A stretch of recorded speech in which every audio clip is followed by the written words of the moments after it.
नमस्कार, प्रणाम। मैं विनाश वारदात तक के एक नए एपिसोड में आज जिस अच्छी घटना के साथ आप लोगों के बीच में आया हूँ, ये वाकई हैरान कर देने वाली है। आज की जो सच्ची घटना मैं आपको सुनाने वाला हूँ, इस घटना को आप ध्यान से सुनिएगा, क्योंकि आज तक मैंने ऐसी कहानी आप लोगों को नहीं बताई थी, ऐसी घटना आप लोगों के सामने मैं नहीं लेकर के आया था। वाकई ये अपने आप में हैरान कर देने वाली है, परेशान कर देने वाली है।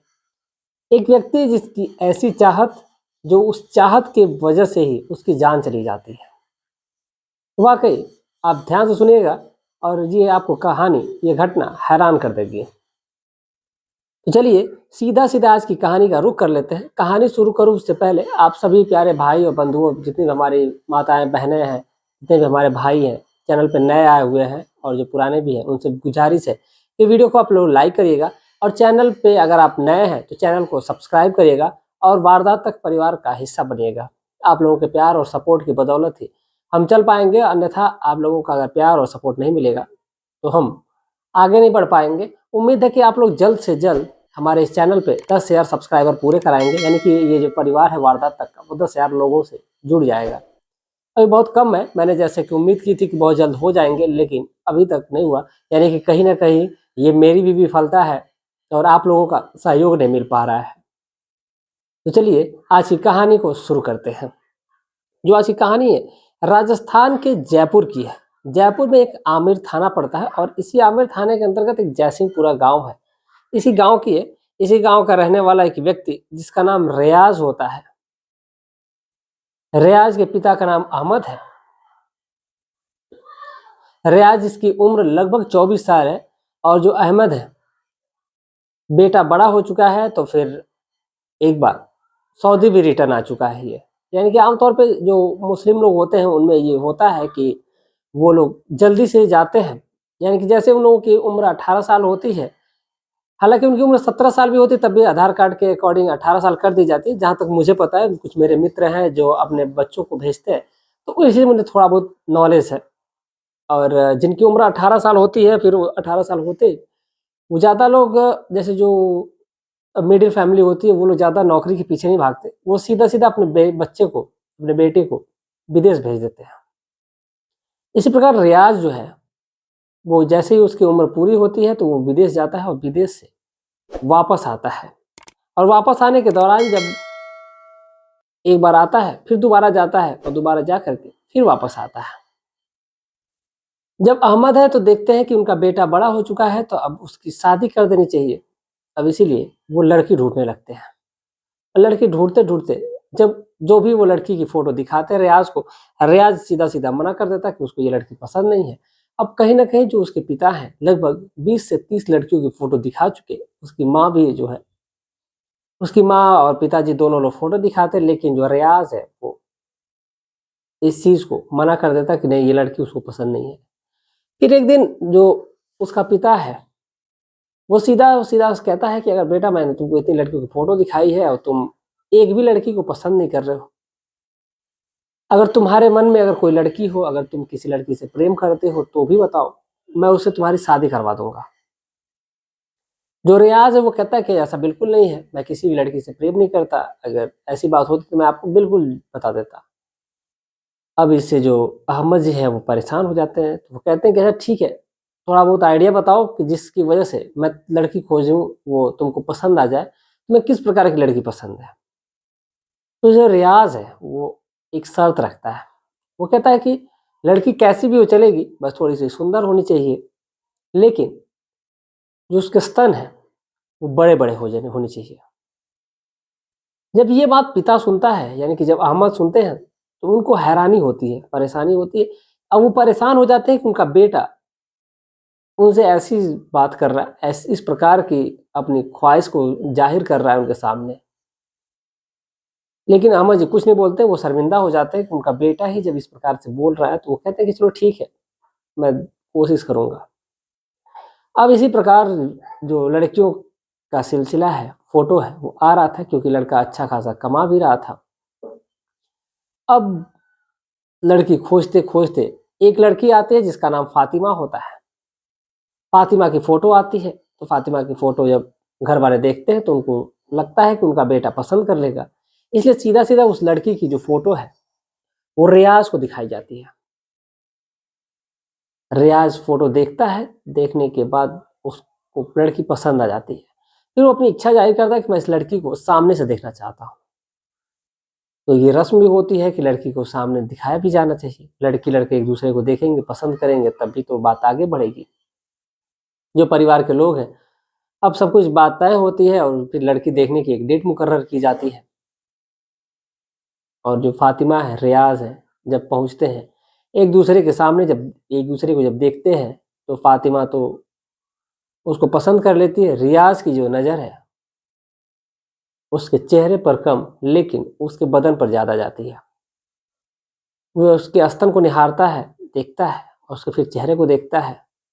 देखने के बाद फिर वो उसे कहता है कि मैं जैसे रखूँगा तुम वैसे रहना पसंद करोगी? तो वो कहती है कि हाँ बिल्कुल, मैं आपकी अर्धांगिनी बनूँगी, मैं आपकी पत्नी बनूँगी, तो आप जैसा कहेंगे मैं वैसा ही करूँगी, वैसे ही रहूँगी। जो रियाज़ है वो कहता है कि ठीक है। वो अपने माता और पिता से कहता है कि ठीक है, बात को पक्की करें, मैं इसी लड़की से शादी करूँगा। अब आप लोगों को दूसरी लड़की देखने की ज़रूरत नहीं है, आप लोग इसी से मेरा निकाह करा दीजिए। जो अहमद है इस बात को सुन कर के उनको काफ़ी खुशी होती है कि चलो एक लड़की तो कम से कम मेरे बेटे को पसंद आई जो इसके मन को भाई है। अब इसीलिए जो रियाज़ के पिता है यानी अहमद है, अहमद और फातिमा के पिता सलीम, इन दोनों के यानी कि सलीम और अहमद मिलके एक डेट मुकर्रर करते हैं और शादी की डेट फिक्स कर जाती है। यानी कि मौलवी साहब को बुलाया जाता है, जैसे कि हम लोगों में पंडित को बुलाया जाता है, ऐसे ही उन लोगों में मौलवी को बुलाया जाता है। और मौलवी जाते हैं और सारी जो डेट है, तारीख है, जो भी है, सारी चीज़ मुकर्रर की जाती है, निकाह की डेट फिक्स की जाती है। वक्त गुजरता है और साथ ही साथ जो फातिमा और ये रियाज है, इन दोनों की फ़ोन पे भी बातचीत थोड़ी बहुत होती है। ज़्यादा वक्त नहीं लिया जाता है, लगभग 1.5 महीने का जो समय है वही मुकर्रर किया था। 1.5 महीने बाद निकाह की तिथि घोषित की जाती है, कर दी गई थी। यानी कि जो निकाह की तिथि घोषित की गई थी वो 21 जून 2022 को मुकर्रर की जाती है। निकाह होता है, निकाह होने के बाद जो परिवार में बहू आ जाती है, परिवार में खुशियाँ आती है। और पहले रात आप लोगों को पता ही है कि पहली रात सुहाग रात होती है, तो फिर जो लोग हैं, जो रिश्तेदार हैं, वो तो जाएँगे नहीं, कुछ लोग रहेंगे। अब इसलिए घर में भी सभी लोग खुश थे, बेटे का विवाह हुआ था, माता-पिता तो वैसे ही खुश थे। अब इधर जो और भी लोग हैं, वो सभी लोग रिश्तेदार हैं, कुछ लोग चले गए, कुछ लोग घर ही पे थे। अब ये दोनों पति-पत्नी जब एक-दूसरे के पास बैठते हैं, यानी कमरे में जाता है जो रियाज़ है, रात के लगभग 11 बज रहे थे।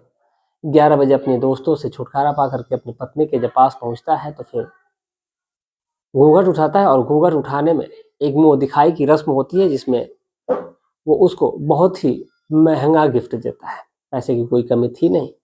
अब इसी वजह से जो भी उसको समझ में आया था, यानी कि एक हार था सोने का, वही उसको गिफ्ट करता है मुँह दिखाई के तौर पे, जिसको देखकर फातिमा बेहद खुश होती है। जो रियाज़ है, इन दोनों में रियाज़ और फातिमा एक दूसरे से बातें करते हैं, वक्त गुजरता है और वक्त गुजरने के साथ साथ इतना वक्त तेज़ी से भागता है कि रात के लगभग 1 बज जाते हैं बातें करते-करते इन दोनों के बीच। उसके बाद जो आगे का जो प्रोग्राम है, यानी कि शुरू होता है, जो सुहागरात थी, अब एक दूसरे के साथ संबंध बनाना था। अब ये जो दोनों पति-पत्नी हैं, दोनों नग्न अवस्था में हैं, लेकिन जो रियाज़ है वो अपनी पत्नी से एक शर्त रखता है और शर्त वो भी इतनी भयानक थी, इतनी खतरनाक थी, जिसको सुन कर के जो फातिमा थी वो थोड़ा सोचने लगती है, सोचने में मजबूर भी हो जाती है क्योंकि बात ही ऐसी थी। वो कहता है कि मैं जैसे कहूँगा तुम वैसे ही करना, तो वो कहती है कि ठीक है। अब चूँकि पति है तो कुछ बोल नहीं सकती, अब इसीलिए थोड़ी-सी ये बात बोलने में मुझे भी अटपटा लग रहा है, लेकिन जो बात है वो तो आपको बतानी ही पड़ेगी। जो रियाज़ है वो कहता है कि एक काम करो कि मैं नीचे रहूँगा, तुम ऊपर रहोगी। तो वो कहती है कि ठीक है। अब जो फातिमा है वो ऊपर है, रियाज़ नीचे है और वो कहता है कि अब एक काम करो, तुम स्तन को अपने मेरे मुँह पे रख दो। अब जब ये बात वो कहता है तो वो कहती है कि ठीक है। अब ये जो रियाज़ है वो कहता है कि जब तक मैं ना हटाऊँ, तब तक तुम हटना मत, जब मेरा जी भर जाएगा तो मैं खुद तुम्हें हटा दूँगा। अब इसी वजह से जो फातिमा है वो कहती है कि ठीक है, अब चूंकि उसके जो स्तन थे वो काफ़ी बड़े बड़े थे, अब इसी वजह से जो फातिमा है उसके मुंह पे रख देती है और जो रियाज है उसको पकड़कर अपनी तरफ खींच लेता है और उसको जकड़े रहता है। फिर वो अपने आप को ढीला छोड़ देता है और ढीला छोड़ करके हाथ नीचे कर लेता है। अब इस बात को फातिमा को लगता है कि हो सकता है इन्होंने कहा है ये खुद मुझे हटाएंगे, इसी वजह से जो फातिमा है अपने बदन को छोड़ देती है पूरी तरीके से और वो रियाज के बदन पर ही लेटी रहती है। कुछ वक्त गुजरता है, यानी कि लगभग 20 मिनट का लगभग समय गुजर जाता है। 15 से 20 मिनट का जब समय गुजरता है तो फातिमा को लगता है कि रियाज जो है कोई हरकत नहीं कर रहा है, थोड़ी भी हरकत नहीं हो रही है। अब इस वजह से वो सोचती है कि उठ जाए, लेकिन वो ये सोच कभी नहीं उठ पा रही थी कि रियाज ने कहा है अगर वो उठ जाएगी तो रियाज को बुरा लगेगा। अब इसी वजह से वो कुछ कर नहीं पा रही थी, ना ही वो हट पा रही थी, ना ही वो कुछ बोल पा रही थी। वक्त गुजरता है, वक्त गुजरने के साथ साथ रियाज पहले भी मुंडी को अपनी इधर उधर किया था, लेकिन उसने कहा था कि वो खुद हटाएगा। इसी वजह से जो फातिमा है वो कुछ बोल नहीं पा रही थी और जो रियाज है उसने अपने दोनों हाथों को पीठ के नीचे रख दिया था, अपने ही पीठ के नीचे रख दिया था। और जो फातिमा है जब वक्त गुजरता है, जब उसको लगता है कि अब ऐसा नहीं होना चाहिए, तो फिर वो उठती है और उठने के बाद जब रियाज को इधर उधर हिलाती डुलाती है, लेकिन जो रियाज है वो कुछ बोलता नहीं है।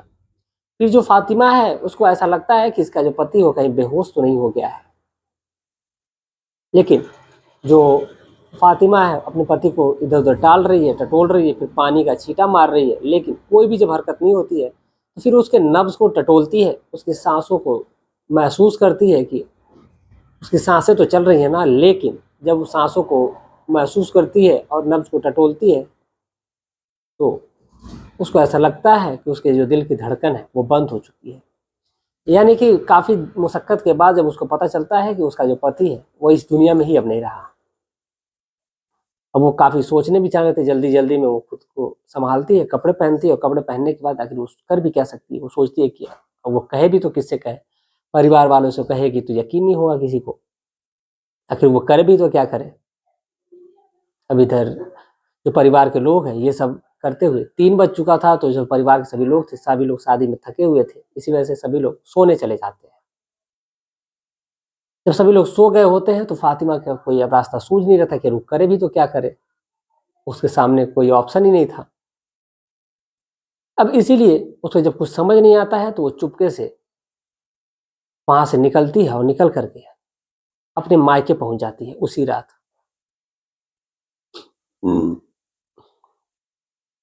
जब मायके पहुंचती है तो वहां पर जा करके अपने अब्बू से यानी कि सलीम से सारी बातें बताती है और सारी बात एक एक बात को बता देती है कि कैसे कैसे क्या हुआ था। अब इसी वजह से जो उसका पिता है, अब वो उसकी भी समझ में नहीं आ रहा है कि अब क्या करे वो, लेकिन वो कहता है कि ठीक है जो भी होगा कल देखा जाएगा, अभी तुम जाओ आराम करो। अब जो फातिमा है वो मन ही मन सोच रही थी कि जो इसके बड़े बड़े स्तन है वही अपनी उसकी पति के मौत का कारण बन गए हैं। अब इसीलिए वो हैरान थी, परेशान थी। इधर जब सुबह होती है तो जो सलीम माफ़ी चाहते हैं, जो अहमद है, अहमद उसकी पत्नी और उसके परिवार के जो लोग हैं सभी लोग उठते हैं। तो ऐसा उन लोगों को पता है कि जब सुहागरात है तो पति और पत्नी देर तक जगेंगे, लेकिन जो पत्नी है आमतौर पर पहले ही जग जाती हैं, चाहे कहीं की भी पत्नी हो, वो सुबह जग जाएंगे, नहाएंगे धोएंगे, फिर अपना जो कार्यक्रम होता है वो करेंगे। लेकिन जब फातिमा की जो अहमद की जो पत्नी है यानी कि जो रियाज है, उसकी माँ जब अपने बेटे को जगाने के लिए पहुंचती है, अपनी बहू को जगाने के लिए पहुंचती है, तो देखती है कि कमरा खुला हुआ है। जैसे वो हाथ से धक्का देती है, दरवाजा खुला हुआ था। जब अंदर जाती है तो देखती है कि उसका बेटा एकदम नग्न अवस्था में वैसे ही पड़ा हुआ है और उसकी जो बहू है वो घर में नहीं है। अब इधर उधर देखती है, लेकिन जो उसकी बहू है वो कहीं दिख नहीं रही है। अब वो परेशान है, फिर जाती है अपने पति यानी कि अहमद से इस बात को बताती है। वो कहती है कि पता नहीं कहाँ है, कि वो बहू दिख नहीं रही है। अब सभी लोग आनन फान में खोजने लगते हैं, तो फिर इधर उसके मायके में फ़ोन किया जाता है यानी कि सलीम के यहाँ। फिर सलीम से जब बात होती है तो फिर कहते हैं कि हाँ उसकी बेटी यहीं पर है। और जो सारी बातें हैं वो कहते हैं कि ठीक, सलीम के जो यानी कि जो फातिमा है उसके जो अब्बू हैं यानी सलीम, वो कहते हैं कि मैं आपसे मिल करके बात करता हूँ। जो सलीम है वो अहमद के पास पहुँचते हैं और अहमद से मिलकर के जो सारी बातें वो बताते हैं कि आखिर उस रात में क्या हुआ था उसकी बेटी के साथ, उसके बेटे के साथ, अहमद के बेटे के साथ। सारी बातें जब बताते हैं तो फिर जो अहमद के जो पिता हैं, जो माफ़ी चाहते हैं, जो अहमद है, वो कहते हैं कि ठीक है, मेरा जो बेटा है वो यही चाहता था कि उसकी जो शादी हो ऐसी लड़की से हो जिसके स्तन बड़े हो।